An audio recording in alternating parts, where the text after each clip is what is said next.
Hello and welcome to Newsroom series. I'm Olumide Macaulay. Thank you for joining us as we take you through the goings-on news-wise in the South-South region of the country. However, we'll begin with our top stories, which start in the north-central of the country.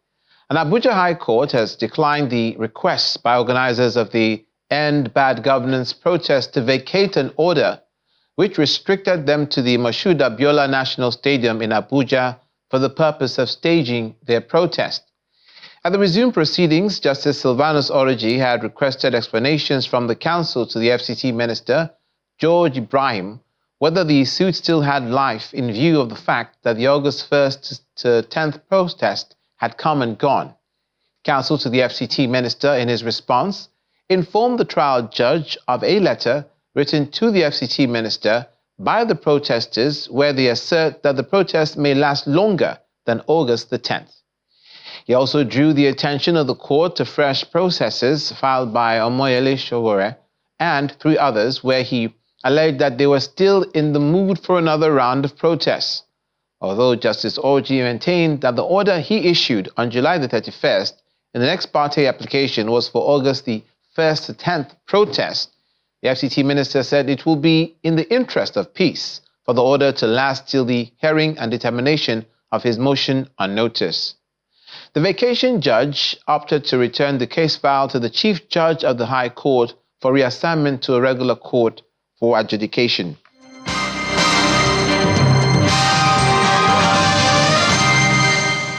Now, the Canadian government is committed to helping improve the healthcare delivery system in Rivers State and Nigeria. The Canadian High Commissioner to Nigeria, James Kirstoff, made this known in Eleme, Rivers State, while inspecting a brand new pressure swing oxygen absorption plant at the Inchia General Hospital. A red letter day at the Inchia General Hospital in Eleme local government area of Rivers State. Being launched here as a brand new pressure swing oxygen absorption plant designed to produce oxygen canisters for hospitals in the state. In attendance are representatives of the Rivers State Ministry of Health, the Chief Medical Director of the hospital, representatives of UNICEF, and the Canadian High Commissioner to Nigeria, who incidentally are the financiers of the project. The state government thanks Canada for the facility and pledges to maintain the facility for the benefit of the people of Rivers State. We deeply appreciate the Canadian government's commitment to fostering health innovation and its support towards strengthening healthcare system in developing regions. Your contribution reflects a shared vision for health for all rivers.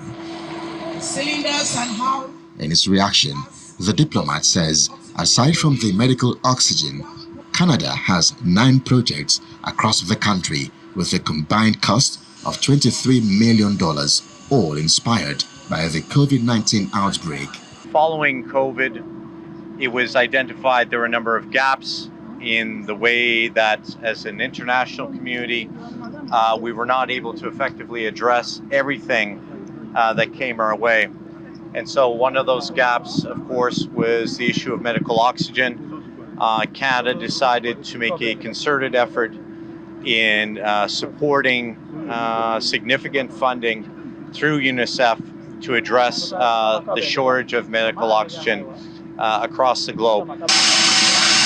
For the country director of UNICEF, the organization administered the funding for the oxygen facility with the intentions of making it cheap and readily available to all who need it. The funding for the establishment of this plant has been provided by the Canadian government, IHS to us, is through UNICEF.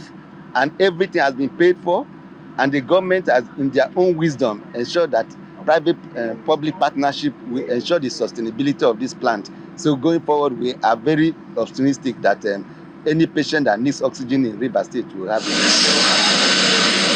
With this, the hope is that oxygen will no longer be a difficult commodity to get for medical facilities in Rivers State. In a proactive effort to curb the spread of cholera, a pressing health concern in Rivers State. The Association of Female Laboratory Scientists of Nigeria has initiated an awareness creating campaign in Okochiri community in Okrika local government area. The action follows the identification of 6 suspected cholera cases. While no confirmed cholera cases have been reported in Rivers State as a whole, the association believes that raising awareness is crucial to preventing an outbreak.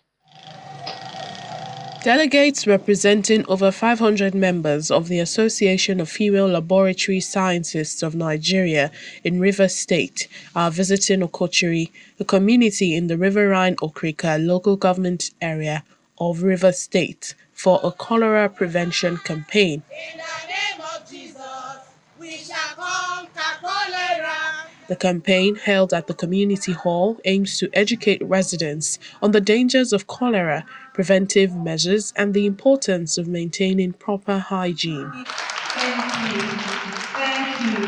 It's particularly significant for this community, where 6 suspected cases of cholera were recently discovered. It can cause severe acute watery diarrhea. We have established that before, and it takes between 12 hours to 5 days for a person to show symptoms. So some people, maybe because of the level of their immunity, may not reveal the symptoms for like 5 days, but that doesn't mean that they are not carrying the infection. Residents are reminded of the importance of boiling water before drinking, proper sanitary practices, and ensuring thorough cooking of food, seeking immediate medical attention if symptoms like diarrhea occur. You wash your hands very, very well. Cook your food very, very well. This is how a town will say we need half done. There is nothing like half done. You are leave your food. Nothing like half done. Please, the one that needs to be cooked, let it be cooked well. The one that needs to be washed, you wash it very, very well. And I believe that this, you will live a healthy life. Chairman of the association believes that campaigns like this will not only prevent an outbreak, but also save resources that could be used to address other health concerns such as Mpox. Before this Mpox, we had cholera. Even now, even tomorrow, right now, we are still having reported incidents of cholera. So we will not neglect cholera infection and outbreak because Mpox is here. So we are carrying the two along. That is what we are doing. The campaign was well received, with residents expressing gratitude for the valuable information shared. Encouraged by the success of the Okochiri initiative, the Association of Female Laboratory Scientists plans to extend similar efforts to other communities in Rivers State to promote public health. Governor of Delta State, Sheriff Oborowori, has reaffirmed his commitment to ensuring that only quality projects will be executed in the state. The governor was speaking during an inspection tour of the 20-kilometer Trans-Warri Road and bridges, as well as the Amadino Technical College in Warri South local government area. He cautioned site engineers to maintain the highest standard, warning against any compromise on quality of projects delivered by contractors. The construction of this 20.8-kilometer Trans-Warri Road with 24 bridges is still ongoing. It's expected to connect several riverine communities, and Governor Sheriff Oborowori is out here to inspect the multi-million naira project which was initiated by previous administrations. Although the last bridge linking Ode-Shekiri has been completed, the governor wants to see the whole project completed, reiterating zero tolerance to shoddy jobs. We cannot say now that the job is good until it's completed, because there are some jobs they will say it's good, and at the end of the day, you go at the final stage, you find out that the job is not good. You are aware that when I went to inspect one project last week, they said they've completed that project, and I said, okay, we're supposed to commission that project last month, and I said no. Before I commission a project, I will need to go and see the project. And we went there to inspect the project. You can see that there are some little things. So, and this will serve as warning to all site engineers who compromise, because some of them compromise. I will not take that when they compromise. He's joined by the Olu of Warri on the inspection. The monarch also promised to closely monitor the project. It's consistency. Yes, it has taken time, but that it's happening now, we are grateful that it's here. That's all we'll say. And we'll just continue to encourage the contractors. And I know that as His Excellency makes the funding available, we will all be on their necks, on their heads. We'll be on them to make sure that this thing is finally completed. As a show of courtesy, the governor takes time to visit the palace of the traditional ruler. From there, he moves to the Obadino Technical College project site and expresses concern about it. The Obadino Technical College is very, very dear to the Shakiri. And with what is going on here, you know that the work is slow. I've summoned the contractors, because there are 7 contractors handling this project. The reason why they gave it to 7 contractors is for them to be able to complete at a good time. And the work is a bit okay, it's just the delay. The inspection tour is a demonstration of the governor's determination and commitment to governance by ensuring that projects are in line with standard best practices that will last the test of time. The Akwa Ibom state government has approved the immediate acquisition of 2 Bombardier CRJ aircraft for the Ibom Air fleet to reinforce the state-owned airline's leadership in Nigeria's aviation industry and to meet rising demand by travelers. The governor has also directed the Commissioner for Works and Fire Service to ensure that all contractors get set to return to site as the rains begin to recede, assuring of readiness on the part of the state government to mobilize accordingly. These form part of decisions taken at the meeting of the State Executive Council held at the Executive Council Chambers, Government House. Uyo. After the meeting, the Commissioner for Culture by Ibom Air to immediately increase its fleet of aircraft by 2 CRJ jets to consolidate its leadership position. Recall that Ibom Air is currently the leading airline in Nigeria, and despite that, ESCO believes that the airline should not rest on its house. The airline should continue to do more to consolidate its position. And so ESCO has approved that immediately 2 new CRJ jets be acquired by the airline to increase its fleet. One of them has arrived. Like you heard when the second one arrived, it wasn't part of the original 10, so we still have the original 9 remaining from that 10. And those were Airbuses. A220-300 series. The latest approval is for the CRJ series. The reason is that there are some routes, low traffic routes, that you need a slim body aircraft with low number passengers to be able to fly, and it's more economical. For robust routes like Uyo Abuja, those are routes you need wide body aircraft like the Airbus to fly. You're watching Newsroom series on Channels Television. Coming up, curbing flooding challenges in Cross River State. Please stay with us.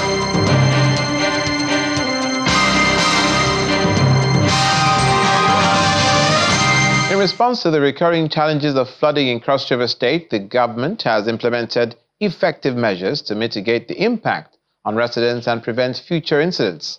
Speaking shortly after the monthly sanitation exercise across the state metropolis, the Commissioner for Environment, Moses Osaji, explained that it's imperative that the government take proactive steps to address the issue of flooding in the state by investing in infrastructural development, improved drainage system, intensifying efforts as well to enforce sanitation laws to prevent blockages in the waterways. Infrastructural development plays a crucial role in controlling flooding, and the Cross River State government has allocated resources to repair and expand drainage systems to ensure efficient water flow during heavy rainfall. Enforcing strict sanitation laws is another way to prevent the accumulation of waste in the waterways, as well as regular inspections and fines for offenders that will ensure compliance with sanitation regulations. The state government is also engaging with residents to raise awareness about the importance of proper waste disposal to create a cleaner environment and reduce the risk of flooding. We were aware that flood will come this time. We got the signals and we prepared ahead of time. We preempted the situation. And so we gave sensitization, we create awareness that those of you who are staying in all the flash points, flood is coming. And so this is what we expect you to do. And the beauty of Cross River State is, in other places that the camp that were introduced for people to move, they evacuate people, move people from all those flashpoints to the camp. In Cross River State, we don't have such a situation. People move from where those floods are happening to where their brothers, their sisters are staying, and they accommodate them.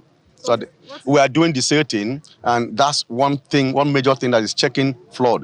You understand? When the channels, the drains are cleared, the water will not be stagnated. It will flow, and you can't see any flood. Traders and residents applaud the state government for the measures put in place to control flooding as well as sustain the cleanliness of the state. I've gone around now. When I saw people walking, even in my house, they are walking, they are cleaning, even cleaning the roads outside. It's wonderful. The awareness is wonderful. If it gets to other parts of Cross River, it will be wonderful. I am very, very happy about this. And the commissioner he fits. He said, who can't fit, let him wear it. He fits for the job. There's cooperation in some part, as we've seen. Like here, we've cooperated so much because we are in support of the governor. Through a combination of infrastructure development, sanitation enforcement, community engagement, and public awareness campaigns, the Cross River State government is taking significant strides towards controlling flooding and creating safer and more resilient environment for its residents.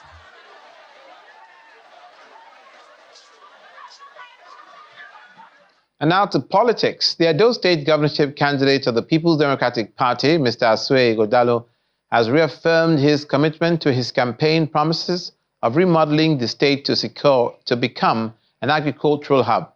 The PDP candidate made the affirmation during his campaign in 2 local government areas. He also pledged to improve the security situation and build on Governor Godwin Obaseki's achievements.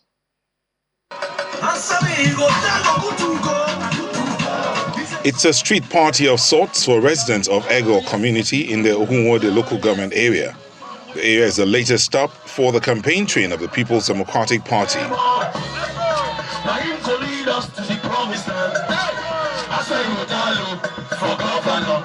Party leaders, cultural troops and supporters all combined to create a lively atmosphere as Governor Godwin Obaseki, the governorship candidate Mr. Asue Ighodalo and his deputy arrived the campaign grounds amidst cheers.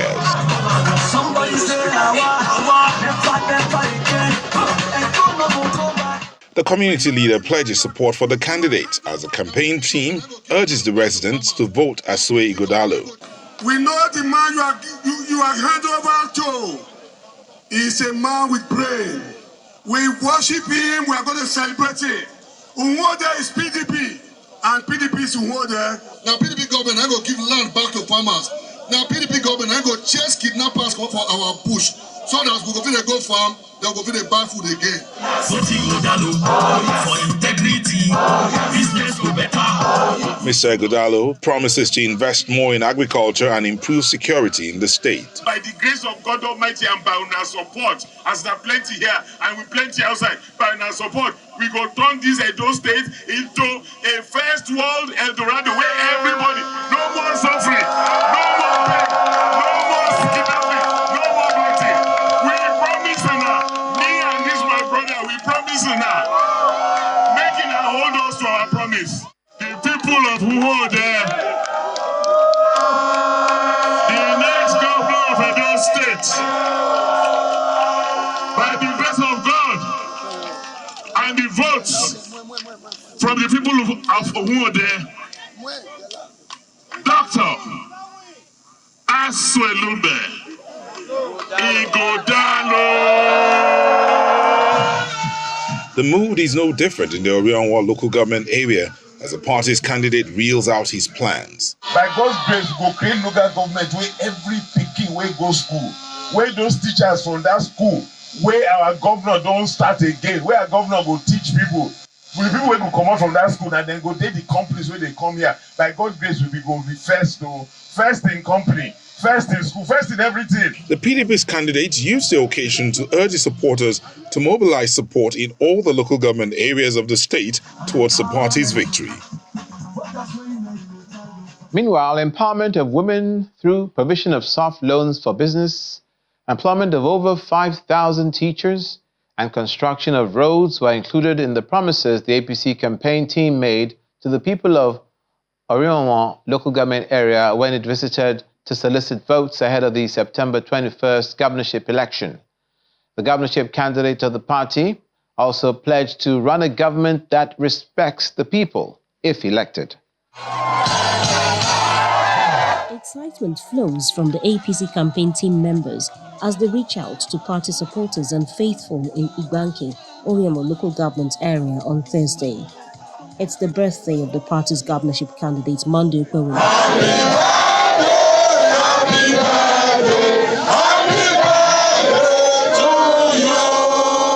But it's more than birthday wishes the desire.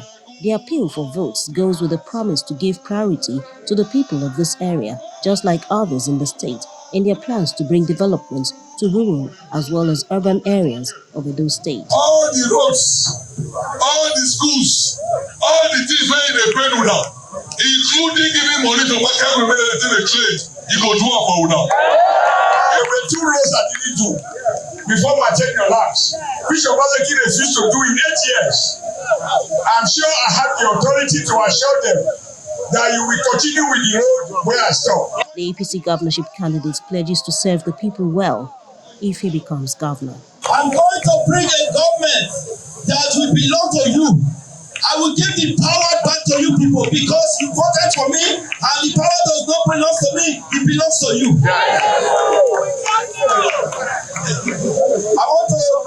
I've come to beg you. September 21st is the day of Judgment Day for PDP. That is the day we are going to reject them. Away from Igbanke, APC party supporters from Ibiokula Wards 1 and 2 in Abudu make up the audience here in Abudu Township grounds, also in Oriama local government area. The APC solicits their support on election day. We want our people to really go to farm without fear. We want our people to have roads. We want our people to have hospitals. We want our schools to have teachers. And the only person that can do it who has the heart of God is Senator Monday Okpewolo. My job, when I become the governor of Edo State, I must make sure every basic thing that is necessary for you people, you will have it. You will have life. You will have good roads. A Wogai community, also in Oriama local government area, was another stop for the APC campaign train, where the governorship candidate promised to provide soft loans for traders and employ more teachers, among others, if he becomes governor of Edo State come 21st September. The president of the Ijaw Youth Council has expressed strong disapproval over the exclusion of stakeholders from the Ijaw community in the ongoing Nigeria-Morocco gas project. He emphasized that this lack of inclusion could have serious negative repercussions, signaling a disregard for the Ijaw region by the federal government. Criticizing what he termed the nation's tendency towards wasteful projects, he advocated for investment in alternative initiatives that could have a major, significant impact. The concept of having such a mega project, gas project, ordinarily was not a bad idea. But what we find in this project is the destinies of our people being completely emasculated economically, wherein the greatest gas reserve in Africa, which is in Ijaw land, is being piped to Dakar, Morocco, through to Spain, with no inclusion of our interest in that project. And the entire operations around that project is shrouded in secrecy, with duplicity, and there's nothing that indicates that a project of such magnitude will benefit the people of Ijoland and the Niger Delta in general. Just as the oil blocks were allocated to people who have no bearing, who have never seen the color of oil, but control 100% of these resources at the economic detriment of our people, this is going to be a far greater enslavement economically of our people. So we're saying no to this Nigeria-Morocco gas project until and unless our people participate in the business itself. And that's it on Newsroom Series today. Thank you for watching. I'm Olumide McCall.